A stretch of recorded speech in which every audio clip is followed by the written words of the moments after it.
The Secrets of Star Trek is brought to you by the Star Quest Production Network and is made possible by our many generous patrons. If you'd like to support the podcast, please visit sqpn.com/give. You're listening to The Secrets of Star Trek, episode 124. Captain to bridge. Spock here. Make it so. Surrender is not an option. Attention crew of the Enterprise, this is James Kirk. We are all explorers, driven to know what's over the horizon, what's beyond our own shores. We would have helped you get home if you had asked. That's who Starfleet is. Hi, I'm Dom Bettinelli, and you're listening to The Secrets of Star Trek, where we discuss the hidden layers and deeper meanings found in all the Star Trek TV series, movies, and more.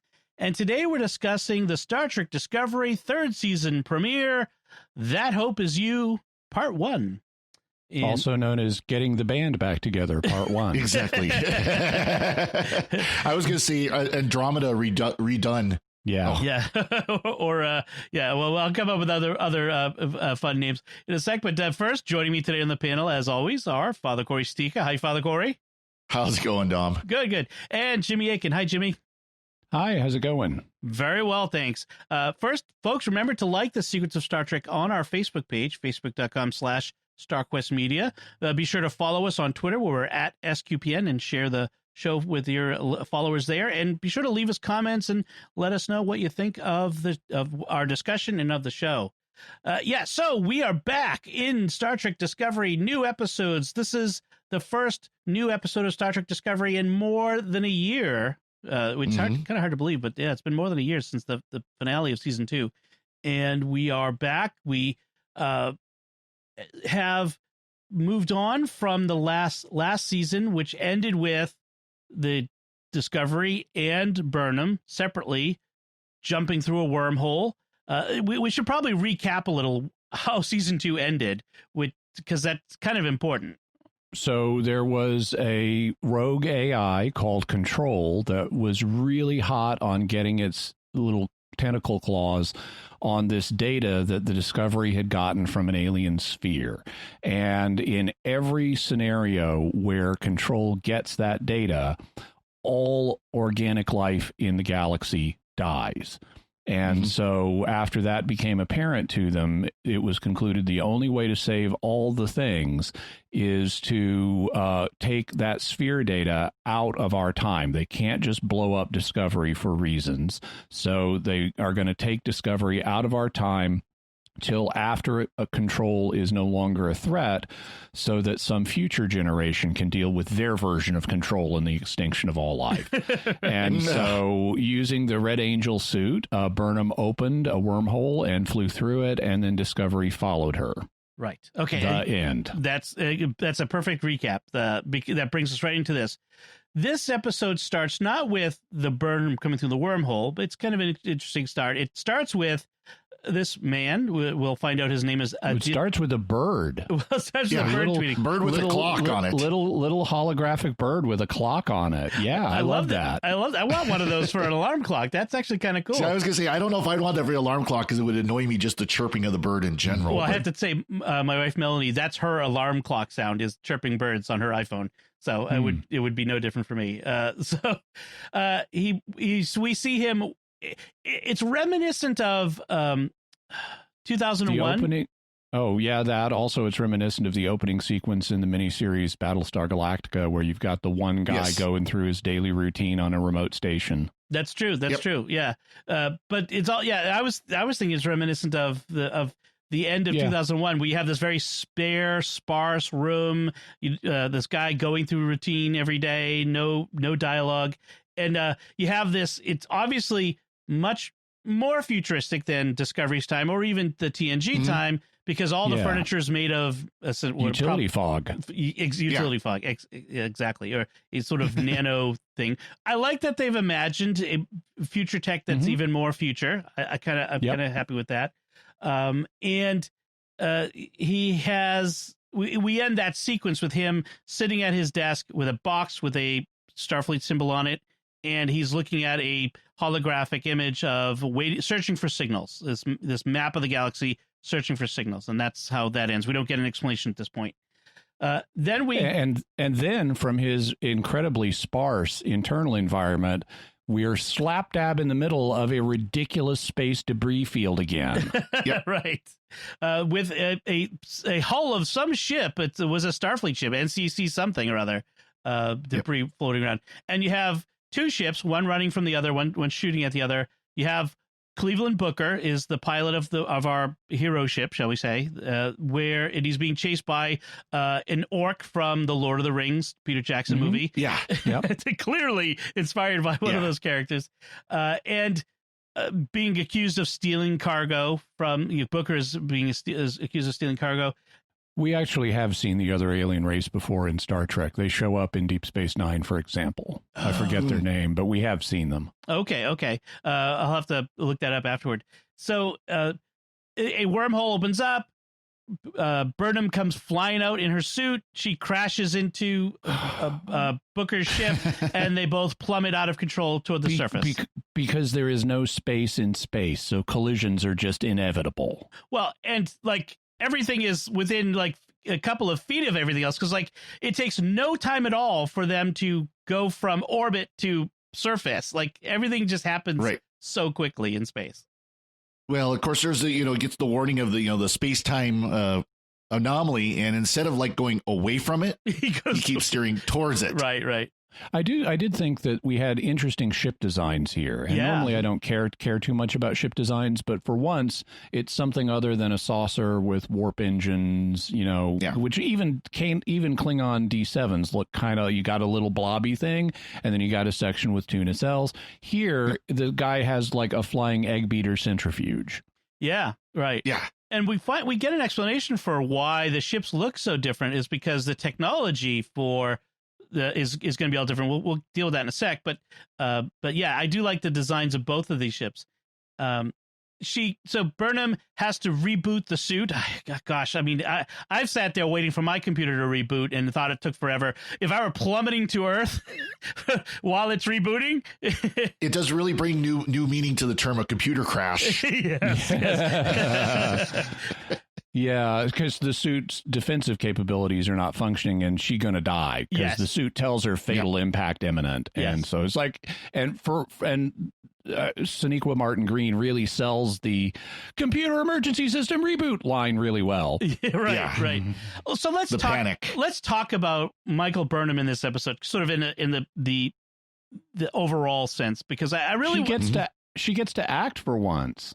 I finally like Burnham as a character. She's no longer stiff and very half Vulcan-ish and all this other stuff. In this episode, she really has a range of emotions, and she becomes likable as a character.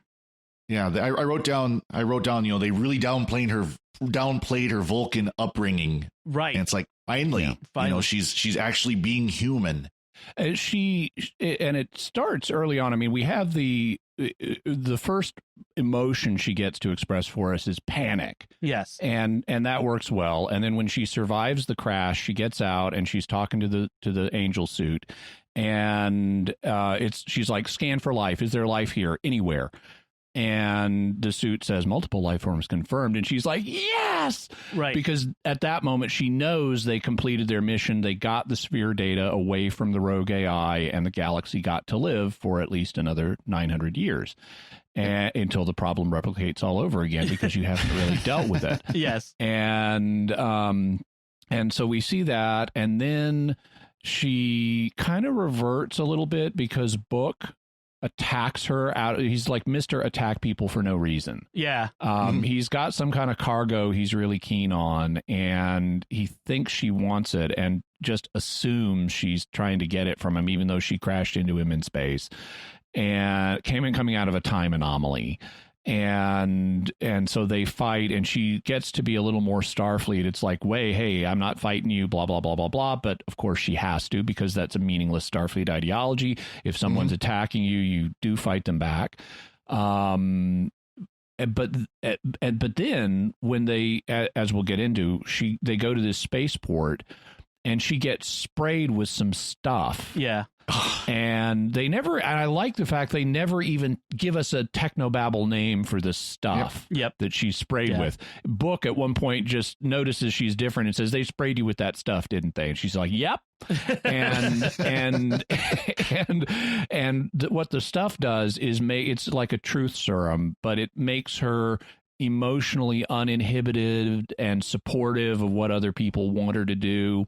Right. And so she gets to cut loose and become a happy, comical, conflicted character. And it's like, I saved all the things. That is a great line. I love the line where she goes, I've got a friend with red hair you really don't want to give this to. Yes. Tilly. Yeah, basically, it turns you into Tilly. So if Tilly were to take it, forget it. It would be all over. Yeah. I also like at one point, they're trying to find out what Book's cargo is, and she says, well, it's temperature sensitive and really valuable, so it's probably ice cream. There's a few really good lines there. So, and they did some fun stuff with the camera too, where the focus is different and the motion and everything is a little different, and it really, again, it kind of sells that she's just high as a kite and bubbly as can be. The disorientation. So we should mention that it's directed by Olatunde Osunsami. Sunday. Who did several episodes last season, but also directed the short treks in which we had the Discovery 1,000 Years in the Future with, what was his name? The guy who... Calypso. Calypso was the name of the episode. Calypso, right. So and that was his name, Calypso. So it's interesting that he directed this season premiere as well. I don't think Calypso was his name. No, that wasn't his name, but Calypso was the name of the episode. Okay. I'm trying to remember what his name was. And they had he didn't Ulysses, I think, was the name he used, but they established there's some kind of name taboo. It's like ancient Egypt where only your mom knows your real name. Yeah. To kind of jump back to where we started, we got to close the loop on. She self-destructs the suit in the wormhole. Oh yeah, she tells it to go back through the wormhole, detonate the last flare, because she promised Spock she would do that as a sign she survived. So she programs it to go back, detonate the last flare, and then kill itself so that you don't have rogue AIs trying to track you down to get your sphere data. Okay, so that's why she did. I was trying to remember why she sent the suit to be self-destructed, but that's why she did. Okay. That scene where she goes to find, she sees the smoke plume from Booker's crashed ship. So she goes to find him, and that scene where they fight, I like the fact she keeps trying to tell him, my name is, because that's what all Starfleet officers do. I am Commander Michael Burnham of Starfleet, of the USS Discovery. Yep. And I don't want to know. Don't tell me your name. But then he's kind of like, who does that? No, I don't want to know. Like, he's kind of goes back and forth. Well, I assumed it was because of their name taboo that they had established from Calypso, because he doesn't tell her his name straight out either, even after they start bonding. And when he finally says, and when she's asked him a couple of times, and then he finally says Book. And so, okay, but then later on in the episode, he's talking on a comm frequency and he just drops his full name. Right. And so I was a little confused. It's like, wait, is this name taboo in place yet or not? Oh, yeah. See, I never even made that connection. I just figured like he was like I just want to get out of here, and I don't care who you are. I don't care about any of this stuff. I just want to go and get my cargo dropped off. Yeah, it was more of that, just like, I'm not getting involved. Got to pay Jabba the Hutt. Yeah. Yeah, exactly. Yeah, I thought of that with the Calypso thing. I thought it might have been just Kraft's, that was his name. Kraft's own cultural taboo wasn't more widespread, but maybe it is.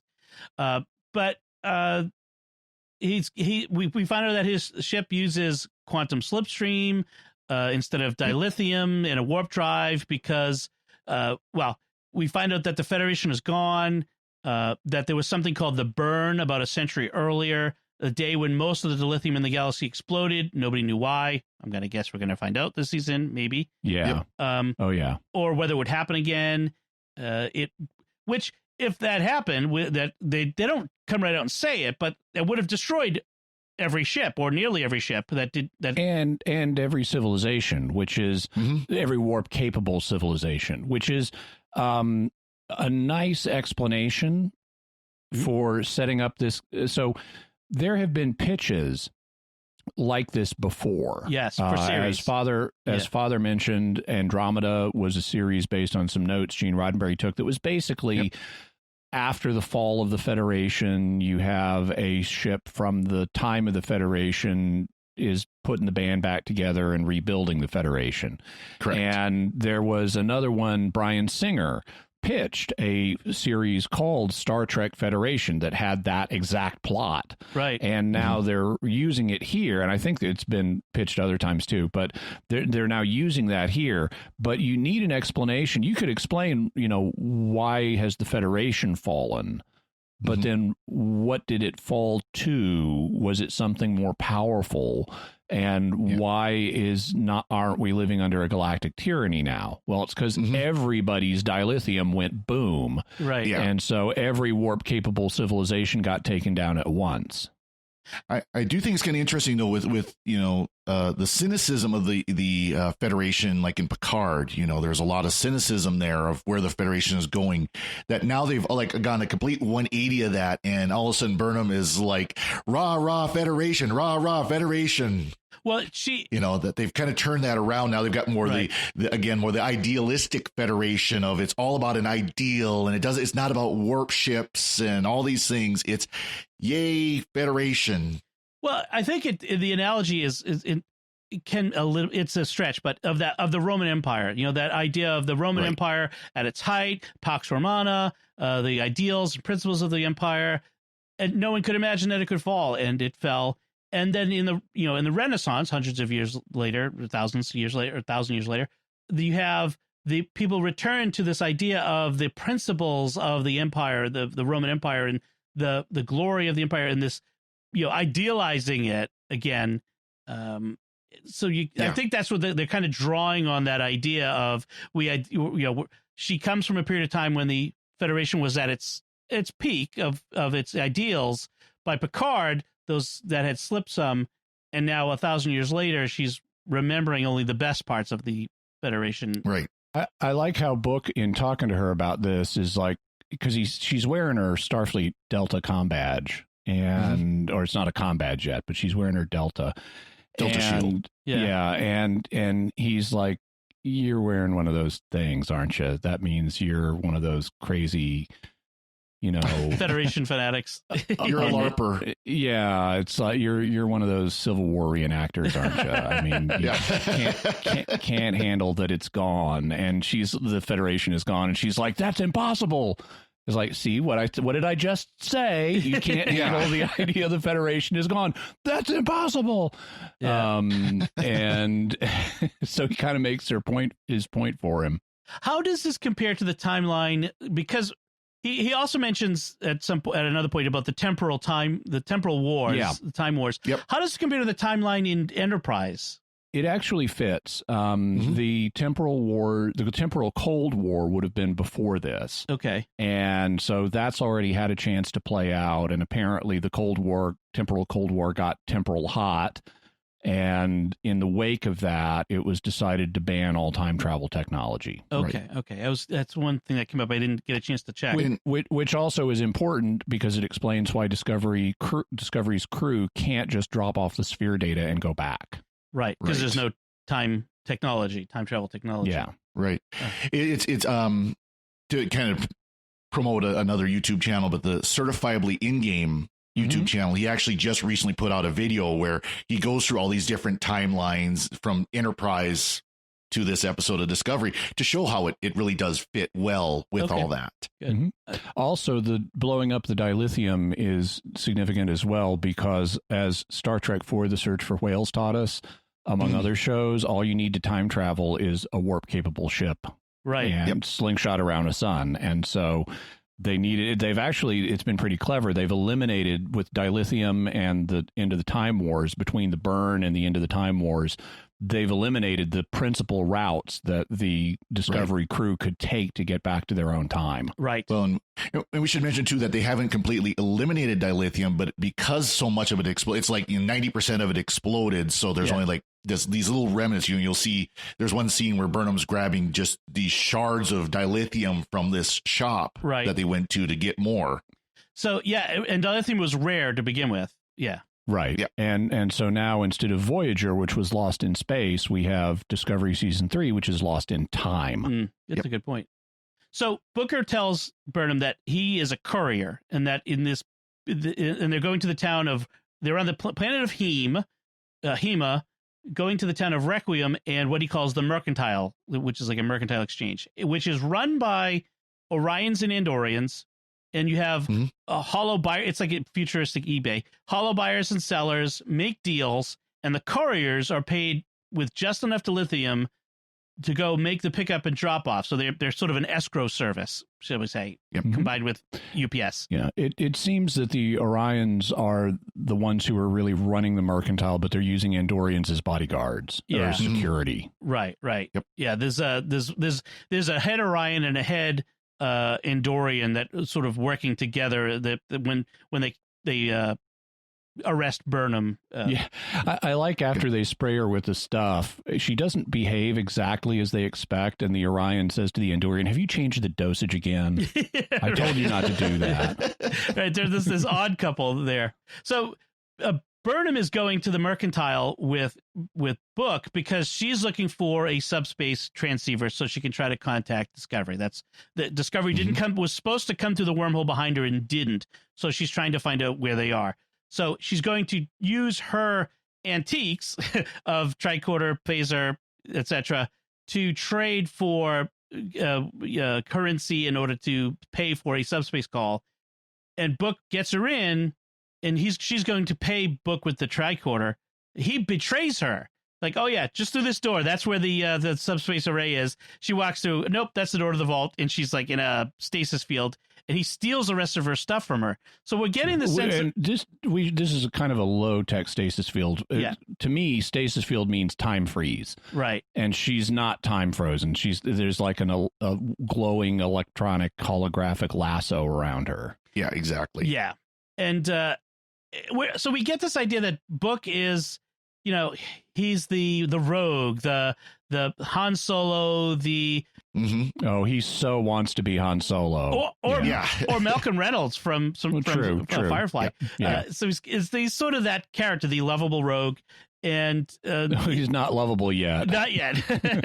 Speaking of Firefly, every time they mentioned Book, all I could think of was Shepard Book. I was thinking the same thing. Too. It's like, you name your character Book. Oh, come on! And in a dystopian, fallen sci-fi setting, you're just asking people to think Shepard Book, especially since both characters played by African American actors. So I thought the same thing. So she gets arrested, and they're both martial arts experts. Apparently, yes. She gets arrested. The whole truth serum thing. The orc called Cosmo that Book stole his cargo from, catches up to him. But then the Andorian and the Orion show up just in time with Burnham in tow, and she punches him for stealing her stuff. And then they work together to escape after stealing some dilithium. And we have this sequence of them using a personal transporter device. Now they have personal transporters now, jumping through the locations on the planet as they're being followed, and they are murdering these guards left and right as they come through. They are disintegrating. There is no compunction. He's got these Mega Man style hand cannons that they're blasting people with. There is no stun setting. Those hand cannons, I understand the desire to change the design, so it doesn't look like a standard phaser after 1,000 years. Yeah. But those things would be hard to aim, and they look kind of they look kind of dumb to me. They do. I I like how in general that they tried to think, okay, how could we make the technology more futuristic here? We've got lots of utility fog, which is a kind of programmable matter made of nanites that you can reshape into whatever you want. So it could be a bed, or it can be a desk, or it can be whatever. Right. I like how they've got the personal transporters, because we saw those. I mean, Data had one right when he died. And so now those have become standard. They have a different kind of interface that apparently is also, it looks really impractical, but cool. But it involves like nanotechnology jumping up to meet your fingers or something. And so they did a good job overall, but I didn't like the arm phaser design. Because technology drives towards the more efficient and precise, and those things look less. Right. What I would expect after 1,000 years is a heads-up display in front of your eyes, and where you look at, you've got like a floating cloud of little probes around you or something, where you look at and blink. That's where the beams go. Yes. Yeah, I was thinking like a Google, like you remember Google Glass when they tried to bring that out, where it was just a little piece of glass front, and then the phaser is attached to that. That could also work. Yeah. So, but I would tend to put them around me though, like multiple little probes surrounding me so that it could aim in any direction, and I wouldn't necessarily have to turn my head. I would be able to control, like scrolling by swishing my eyes back and forth, so I could actually see behind me and fire behind me. How about an arrow that you can whistle to control? Oh wait, that's Guardians of the Galaxy. Yeah, there you go. That's not impractical at all. So it is kind of right. So these phasers, or whatever they are, disintegrate you, except when they just graze your arm, by the way, apparently. So they get away in a running transporter firefight, and they essentially they get away, or they think, by jumping off a cliff and materializing underwater, because apparently like dogs, they can't follow them underwater, they can't track them underwater. And I like how, by the way, that Burnham is high as a kite during all of this, and she's still able to fight and function and even slug Book repeatedly for he got a few hits out of it. Yeah. There's that scene from the trailer where she laughs maniacally at whatever something cool he does with the device knocking everybody over. I did like that one. All right, well, I love that, where they're pinned down, and she goes, "Well, I'm sorry I broke your nose. Are you just saying that because you think you might die?" Yep. Yes. Being very truthful. Yeah, and then she keeps talking about how she's reflexively supportive. And is that a problem? Is that a problem to me? Do I have? Is that bad that I'm very reflexively supportive? Which I think is funny. At one point, she says, "Okay, I'm done being reflexively supportive now." Right. Yeah. So after they've escaped, they're by that water that they fell into, and she's got this cut in her arm. And Book manages he uses some kind of prayer. So he's not exactly human, or maybe he's an augmented human, but he sort of does this prayer incantation that makes a plant come up out of the water, grow out of the water. That sort of. It also makes his forehead light up. Yes, he's got some forehead lights.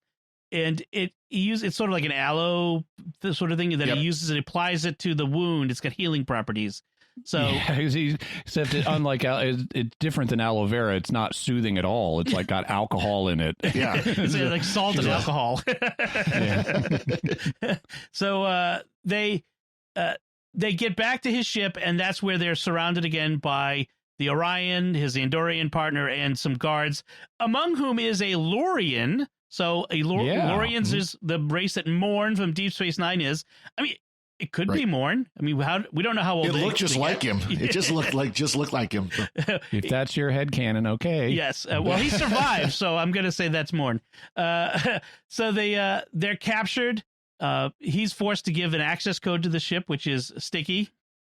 I like that he goes, "Really? Hey, on your ship, you can figure out what your access code is." Like this is that's the one I chose. Deal with it. Well, he's got a cat named Grudge, and an access code is Sticky.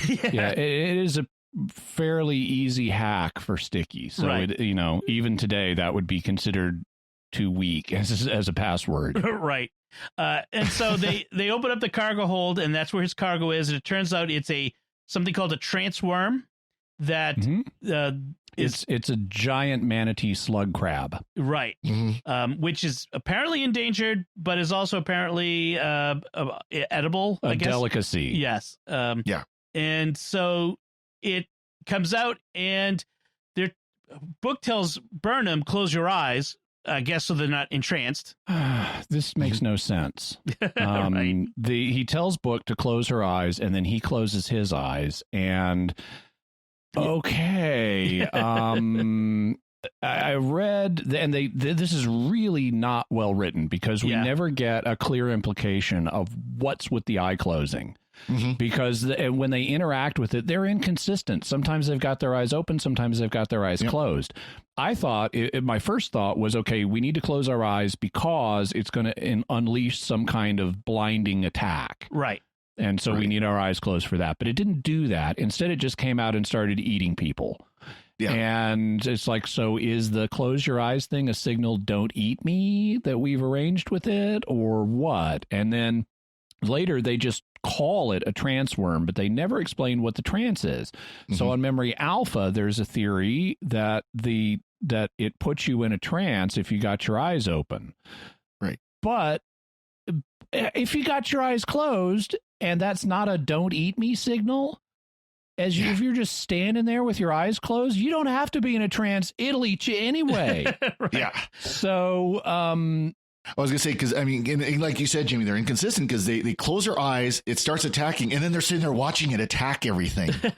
So there is a very subtle special effect where the bad guys, you see a slight like blue in their eyes, blue reflection, which is like the blue of the Transformers color, some of its coloring. Go back and watch. I missed that. It's really subtle. And and then the topper is so the idea is it puts you in a trance and then eats you while you're in the trance. The topper is that it eats Burnham anyway, sort of. Yeah. The thing that kind of bugged me is when it ate the Orion and the Andorian, it chomped them in a gross way and bits went everywhere. But when it ate Burnham, it apparently wanted to swallow her whole. I guess she was a smaller delicacy. This was like a Men in Black type scene where it just all of a sudden, boom, she was in there. It was kind of this is like they're trying to play this for comedy. I felt it was that what you got? Okay. Yeah, but so that she could be spit out, land on the ground covered in a transform saliva, and say, "This was not how I expected my day to turn out." You know. Yeah, it was supposed to be a humorous scene. It was cute. I mean, of course, you had that effect of her flying out of the worm as the worm belched her out. Yeah. But other than that, I thought this was one of the weaker parts of the episode because of how confusing it was. It was just not well thought through. Exactly.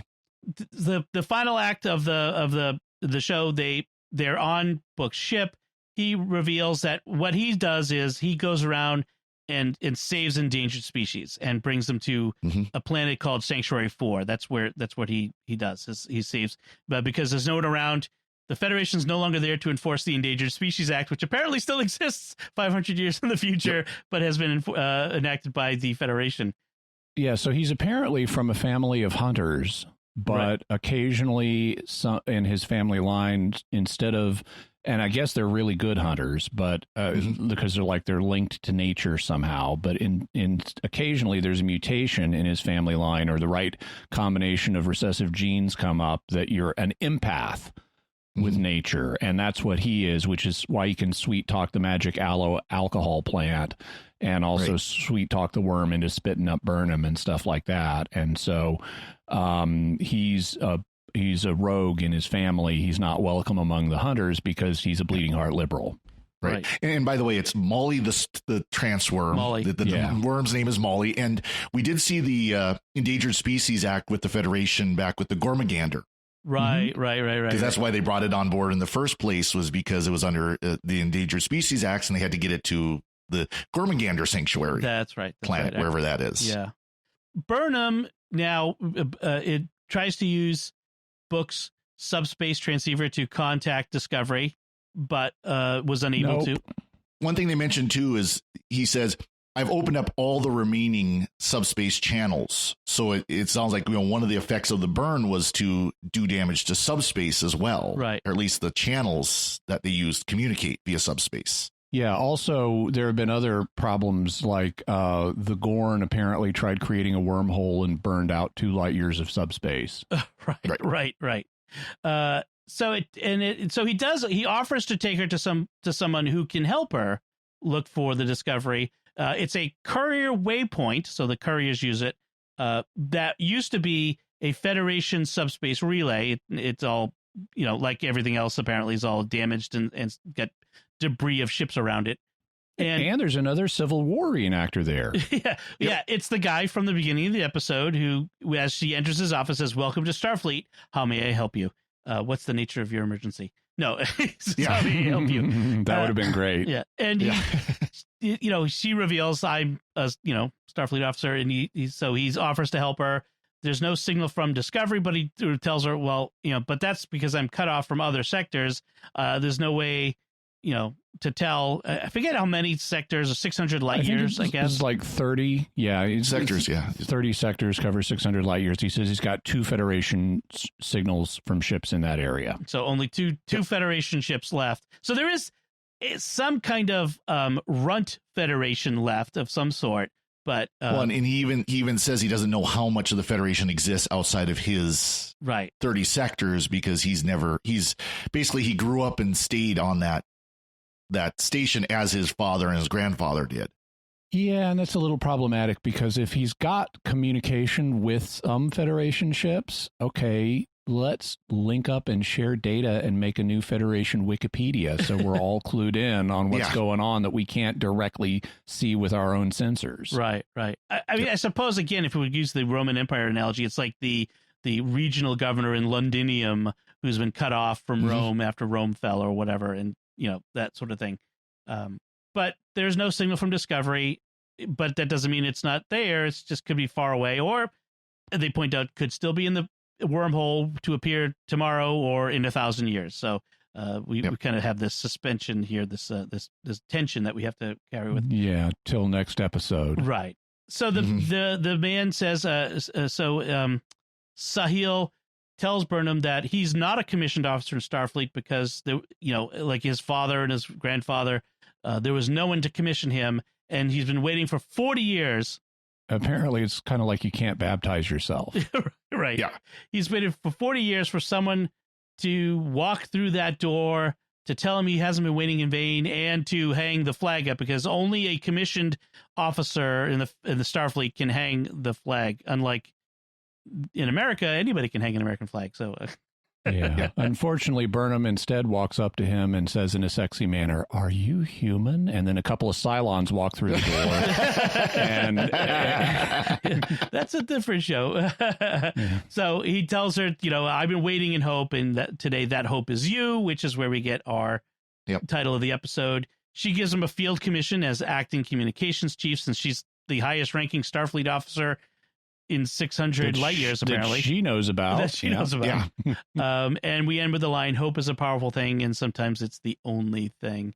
And that's where we end. Oh, also, he gets to display his flag. Right. Because he's got this Federation flag, and for ridiculous reasons, only a Federation officer can unfurl it. Right. It's like, really? If you have Father Cory, can only a commissioned member of the United States military unfurl an American flag? I've never heard about that. I would say probably on a military installation, but other than that, well, maybe the number of people around here with American flags flying out of the back of their pickup trucks, probably not. It seemed a bit thin reasoning there, but maybe that's just his way of holding out hope or something. I don't know, but we'll see. So, and that's where we end. We don't even get much in the way of we don't get any coming this season or anything like that. There is the trailer that we already saw. Yeah, we did. No, we did. There was a coming this season. Yep. I guess I didn't. At least the one I saw did. I guess I ended the credit before the part before the credits. I guess it turns out, the next episode probably we're going to see Discovery show up based on the change in Burnham's hairstyle. We're going to have a period of time where she's living in the 3100s before 3188. Yeah, before Discovery shows up. So for some length of time. There was basically an interview. I think it was with Jonathan Frakes, but basically saying that this episode is focusing on Burnham. Next episode is going to focus on Discovery, how Discovery came out of the wormhole.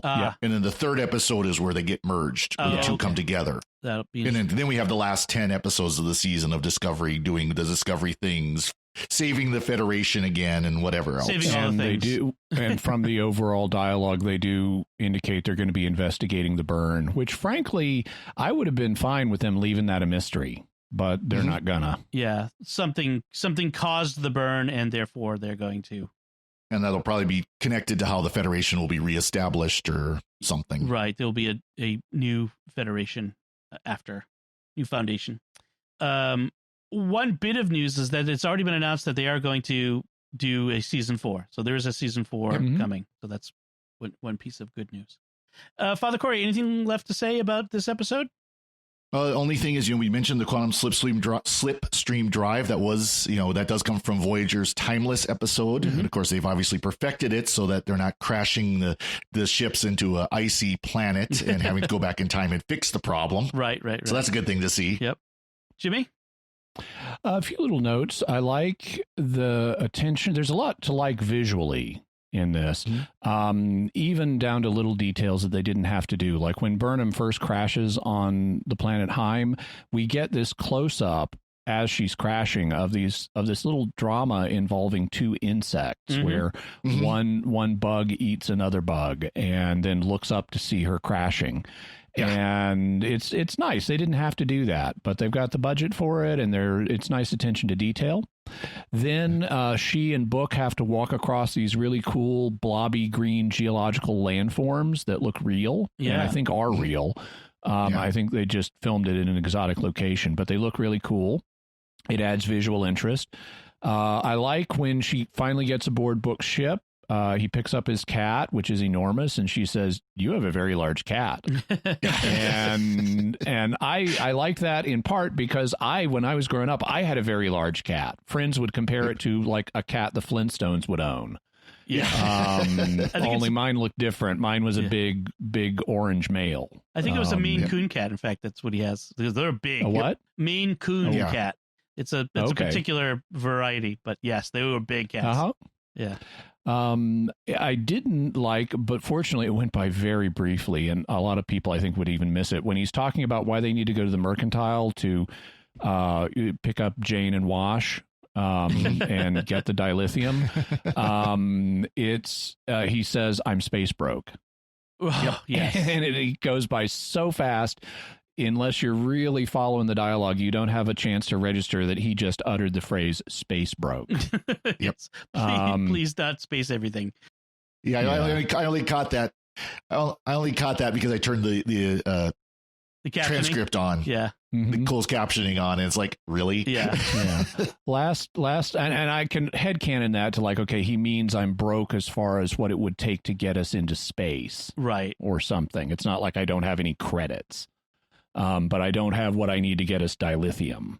Also, after he sweet talked the magic plant, and she put this goop on her arm to disinfect it, he gives her his handkerchief, and this is something we have not seen like before in Star Trek in maybe ever. A handkerchief. Yes. Yeah, no one ever has to blow their nose on Star Trek, and so she looks at him and kind of laughs. It's like, "You carry a handkerchief?" And he says, "A man's got to blow his nose," just as she's wrapping it on her arm. But I like that because I have allergies and constantly, and the only way for me to deal with that is to carry handkerchiefs. So it's like they are a very practical solution, and in a post-apocalyptic, post-burn age, people would definitely use handkerchiefs. A gentleman always carries two handkerchiefs, one for himself to use and one to hand to a lady. I always carry two, but not for exactly the same reason. Yes. I'm going to guess maybe Book is doing that. So it turns out that the location shooting was in Iceland, because Iceland is the Game of Thrones film blobby green things on the ground. It does. All the outdoor location shooting was Iceland because it's got. I mean, it was cool, beautiful scenery. They picked some absolutely beautiful spots to shoot at. Yeah, amazing, really amazing. I would say one of the things that struck me this, I watched it twice. On the second watch, it went by very fast. This was a very fast-paced episode. I was in fact, a little surprised. Like, it's over already. It just goes like that, especially with that long action sequence in the middle there. For me, that was one of the less interesting parts because of the standard Jimmy Akin rule. Nothing interesting will happen until the action sequence is over. Right. I like Book as a character. I think he's interesting. He's not. I mean, he's a bit of tropes and cliches, but I think it could be interesting to see him. He's not standard Starfleet. He's got a bit of a sense of humor. I hope it doesn't just become standard romance. I mean, she's still got Ash Tyler out there somewhere, which there's still some sort of maybe he's back in the 23rd century doing Section 31 stuff. That's true. So yeah. Well, I hope it doesn't just become standard romance thing, and that they maintain just a partnership of some sort. That would be more interesting to me. Again, as I said at the beginning, I like this Burnham a lot more than the season 1, especially. And it'll be a question: how much of that do they let her keep? Yes, once she's off the stuff. By the end of the episode, she was pretty clear of it, and she was still more fun. By the end of season 2, she had been good to loosen up. So I think we're seeing a natural progression through things. Yes. So I'm looking forward to seeing where we go from here. I'm excited that they've kept Giorgio, Emperor Giorgio, that is with them. So somehow she's going to get back, I guess, to the 20 whatever second century. But I just love her as an agent of chaos in the midst of the Starfleet. Yep. I was going to say something and I'm not going to say it, but Starfleet's tightness. So shall we say? So that's good. All right. Anything left to say about this? I think we've said it all. No. Next week, getting the band back together, part 2. That's right. Yep. All right. So we want to take a moment to thank our patrons who make it possible for us to create the Secrets of Star Trek, including Mike M, Brett, John M, Wendy B, and Ryan C. Their generous donations at sqpn.com/give make it possible for us to continue the Secrets of Star Trek and all the shows at StarQuest. You can join them by visiting sqpn.com/give. So that's it from us. What did you think of That Hope Is You Part 1? Let us know by commenting on the show at sqpn.com/trek or our Facebook page, facebook.com/StarQuestMedia, or send an email to trek@sqpn.com. We'll be back next time when we will be discussing, well, it's actually called Far From Home, but Getting the Band Back Together Part 2. Until then, Father Cory Stiga, thank you for joining me and sharing the secrets of Star Trek. Thank you, Dom. Jimmy Akin, thank you as well. Thanks, Dom, and live long and prosper. And once again, I'm Dom Bettinelli. Thank you for listening to the Secrets of Star Trek on StarQuest. And remember, whatever you do, don't give the truth serum to Tilly.